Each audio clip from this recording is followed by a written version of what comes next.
Well, anyone who supports the Exeter Chiefs, who's watched them over a rugby season, will know the spirit that comes from that part of the world when it comes to sports, and Exeter will be exactly that. A tight team, full of spirit. A battle in the hands, though, against Cambridge. I guess the region will be most engaged in the build-up and the trials to this regatta, and they are deemed to be very strong indeed. So it's Exeter against Cambridge in the final of the women's heats. Let's rejoin Greg and Nick.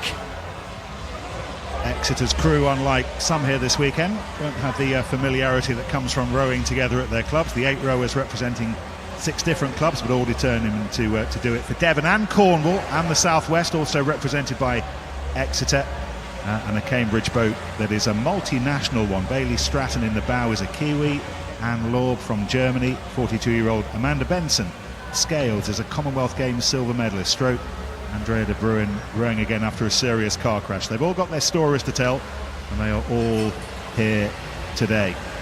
Cambridge once again, the men's and the women's crews in the pink, happy to be known collectively in the build-up to this weekend as the Beasts from the East.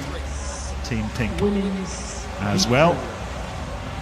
Exeter, fortuitous that last weekend's Exeter regatta held in that wonderful quay actually featured some sprint racing, albeit 50 metres further than they will go today, but they've had a practice ahead of this one, but this is the big one. Well, sprint racing is something special, and like you said, Exeter practiced it last week.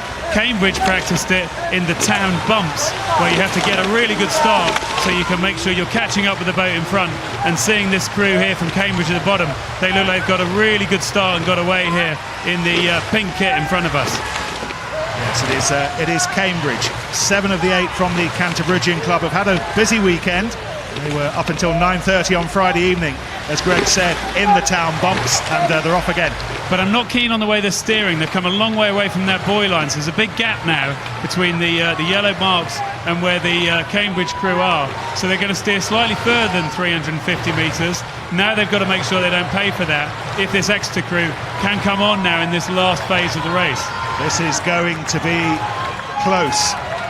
Exeter red, the top of the screen, and Cambridge in pink just holding on to that advantage, and it will be Cambridge who get home first, and it's Cambridge who will make it into the semi-finals.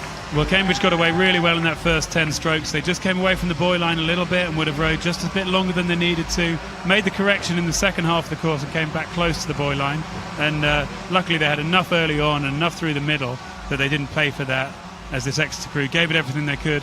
But there was a decent win there for Cambridge. I'm sure Cambridge just now doing it for coach Tom Copeland, who was admitted to hospital on Friday, just 48 hours before. He's not feeling too well at the moment, so we wish Tom all the best, and he's had the fillip of watching that women's boat win the quarter-final and make it into the last 4. Well, Heather, one of the questions we asked at the start of this is whether you have enough time over 350 metres to correct a mistake. Can you go off track a little bit? We learned you actually can. Yeah, absolutely. I know it's fast and furious, but there is time. As we saw there, the Cambridge crew just steered slightly wide, and as Greg was saying, they ended up probably going a little bit further than 350 metres, so they were giving Exeter a chance of coming back at them, and they made it a little bit harder for themselves than they needed to. But there is time, there's always time. It's about staying calm and composed, even when it is fast and furious.